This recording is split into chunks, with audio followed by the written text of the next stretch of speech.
Subscribe பட்டனை அமுக்குங்க, bell பட்டனை அமுக்குங்க. வாழ்க வளமுடன். இப்படிக்கு பாட்டி வைத்தியம். வணக்கம்ப்பா, பாட்டி பேசுகிறேன். இப்போ கேள்வி பதிலுக்கான பதிலை சொல்கிறேன், கேட்டுக்கோங்க. பிரகாஷ் சின்ன கண்ணு கேட்டிருக்காங்க, பிரண்ட துவையலுக்கு தக்காளி போடக்கூடாதான்னு. தக்காளி போடக்கூடாதுப்பா, அது என்ன நல்லா இருக்காதுப்பா, புளிதாப்பா போடணும்.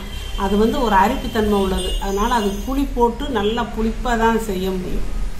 நர்கீஸ் பானு கேட்டிருக்காங்க, உடல் எடை குறைக்கிற தேநீரை குடிச்சு எத்தனை கிலோ குறைக்கணும் அப்படின்னு கேட்டிருக்காங்க. ஒவ்வொருத்தருக்கு நம்ம எத்தனை கிலோ இத்தனை கிலோலாம் சொல்ல முடியாதுப்பா. ஒவ்வொருத்தருக்கு ஹைட்டுக்கு தகுந்த வெயிட் இருக்கும், வயசுக்கு தகுந்த வெயிட் இருக்கும்.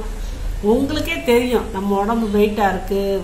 அதனால் நீங்கள் டாக்டர்கிட்ட போனால் கூட அவங்க சொல்லுவாங்க உங்கள் வெயிட்டை குறைங்க செய்யுங்கன்னு. உங்களுக்கே தெரியும் உடம்பு நல்லா சுகாதாரமாக இருந்துச்சுன்னா, அந்த வெயிட்டு இருந்துச்சுனாலும் உங்களுக்கு பரவாயில்ல. நீங்கள் உங்கள் உடம்புக்கு தகுந்த தெரியும்ல, அவங்கவுங்களுக்கு தான் தெரியும் அவங்கவுங்க வெயிட்டு. அதுக்கு மேலே டாக்டர்கிட்ட போய் டெஸ்ட் பண்ணிக்கிற வேண்டியதுதான். ஒரு நிதானமாக ரொம்ப பொதுக்குன்னு இருக்கவங்க அப்படி அப்படியே கொஞ்சம் கொஞ்சமாக குறைஞ்சி நல்லா லீனாக இருந்தால் போதும். வெயிட் அளவெல்லாம் கணக்கெல்லாம் கிடையாது. இப்போ நான்லாம் என் உருவத்துக்கு நான் கரெக்டாக இருக்கேன். இந்த மாதிரி இருக்கணும்ப்பா. பிரியாங்கிறவங்க கேட்டிருக்காங்கப்பா, அவங்க மகனுக்கு ஃபீவர் சளியாமா. சளி ஓவராக இருந்தால் ஃபீவர் வரதாப்பா செய்யும். சளி குறைஞ்சாதான் ஃபீவர் குறையும். சளி குறைக்கிறதுக்கு ஃபீவராக இருக்கப்ப நீங்கள் சாப்பாடெல்லாம் கொடுக்காதீங்க. குழந்தைக்கு எப்போவுமே பால், மாட்டுப்பால் கொடுக்காதீங்க. மாட்டுப்பால் கொடுத்தா சளி பிடிக்கும்.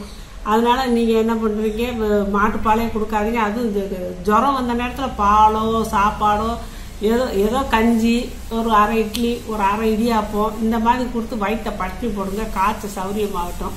காய்ச்ச சௌரியமான பிறகு நான் அந்த சளி பொடியெல்லாம் சொல்லியிருக்கேன், அதெல்லாம் பார்த்து நீங்கள் 3 தடவை கொடுக்கலாம். அந்த குழந்தையா இருந்தால் நீங்கள் அரை டீஸ்பூன் தேனில் கலந்து காலையிலையும் சாயந்தரம் 3 நாள் கொடுத்தா சளி தீர்ந்து போயிடும். சுடுதண்ணி கொடுங்க. இந்த குளிர் காலத்தில் காதுக்குள்ளே ஜில்லுன்னு காற்று போனால் அது வேறு சளி பிடிக்கும். ஒரு காட்டனை வச்சு அடைச்சி விட்ருங்க. நல்லா கெட்டியான துணிகளை போடுங்க. ஃபுல் ஹேண்டு ஃபுல் பேண்ட் போட்டு, ஃபுல் ஹேண்ட் சட்டை ஃபுல் பேண்ட்டு போட்டு குழந்தை எப்போவுமே கதகதப்பாகவே வச்சுருங்க. சளியெல்லாம் சரியாக போயிடும். சளி போச்சுன்னா காய்ச்சல் விட்டு போகும். யூஸே பலிபா கேட்டிருக்காங்க, இந்த சகல நோய் பொடி, இந்த வெந்தயம், கருஞ்சீரகம், ஓமம் இதெல்லாம் போட்டு பொடி அரைச்சி வச்சுருக்கோம். அந்த பொடியை மலச்சிக்கல் உள்ளவங்க சாப்பிட்லாமான்னு கேட்டிருக்காங்க. மலச்சிக்கலுக்குன்னு நான் பொடி போட்டிருக்கேப்பா, அதை போடுங்க. இது நம்ம சதா எந்த நோய் வராமல் இருக்க போடுறோம். இது மலச்சிக்கலையும் கேட்கும், இதையும் போட்டுக்கலாம். ரொம்ப கஷ்டமாக இருந்துச்சுன்னா மலச்சிக்கல் பொடி போட்டுக்கோங்க. பிரியா கேட்டிருக்காங்கப்பா, அவங்க பூண்டு சட்னி அரைச்சாங்களாம், ஆனால் நாக்கு பிச்சுக்கிறதான். ஏன்னு கேட்குறாங்க. நாக்கு பிச்சுக்கிறதுனா காரம் ஜாஸ்தி வச்சுட்டாங்க போல. காரம், புளிப்பு, எண்ணெய், அதில் நல்லெண்ணெய் நம்ம ஊற்றி அரைக்கிறப்ப எல்லாம் ஒரு சம அளவாக இருந்தால் அந்த பேலன்ஸுக்கு கரெக்டாக இருக்கும்ப்பா.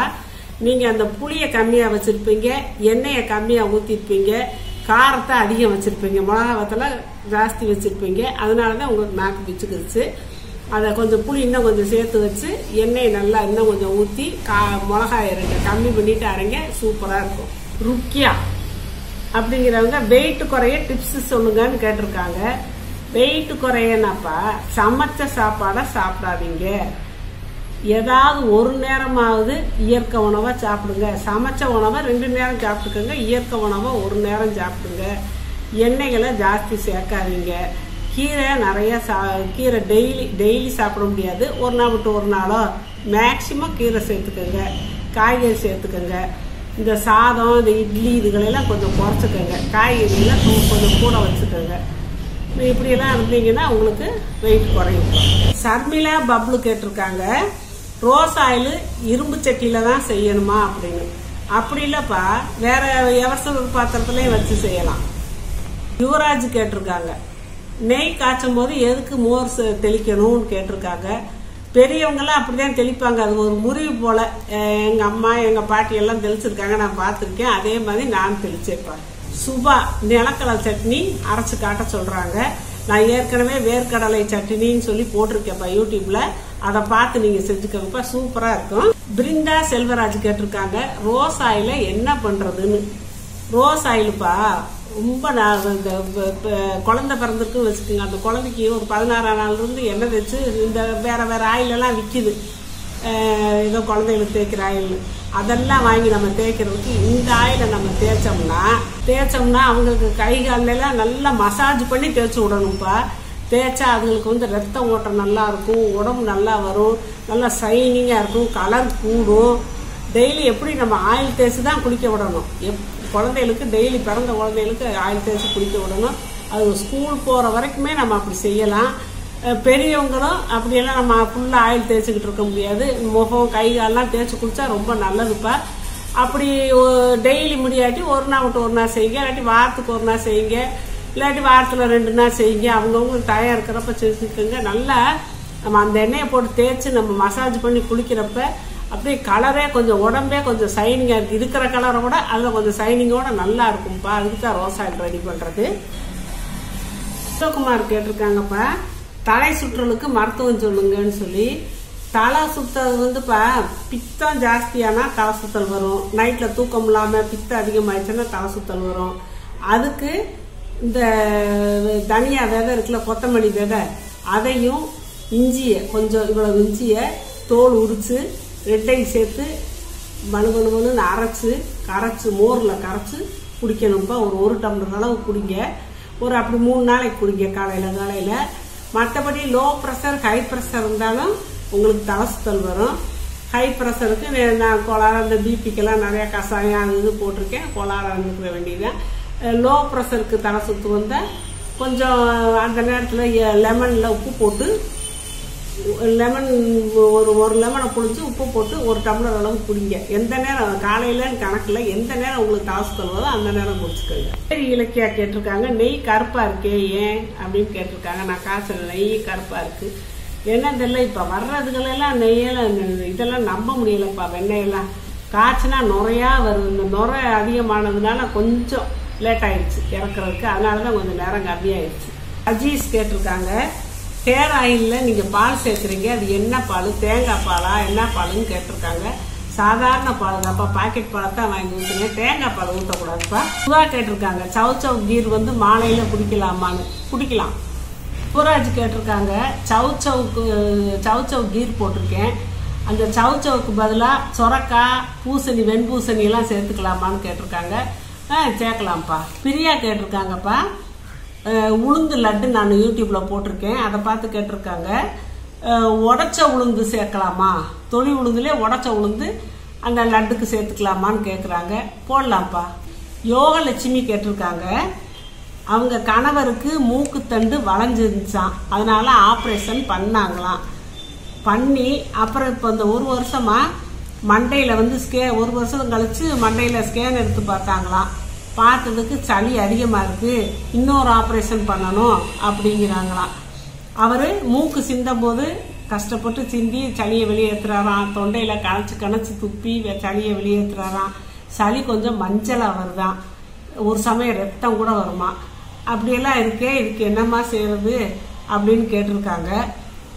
இதுப்பா எனக்கு கூட இந்த பிரச்சனை இருந்துச்சுப்பா. மூக்கு தண்டு வளைஞ்சிருக்குது, அதனாலதான் சைனஸ் ப்ராப்ளம் அப்படின்னு சொல்லி ஆப்ரேஷன் 40,000 ரூபா செலவு வச்சு ஒரு 13 வருஷத்துக்கு பண்ணினேன்.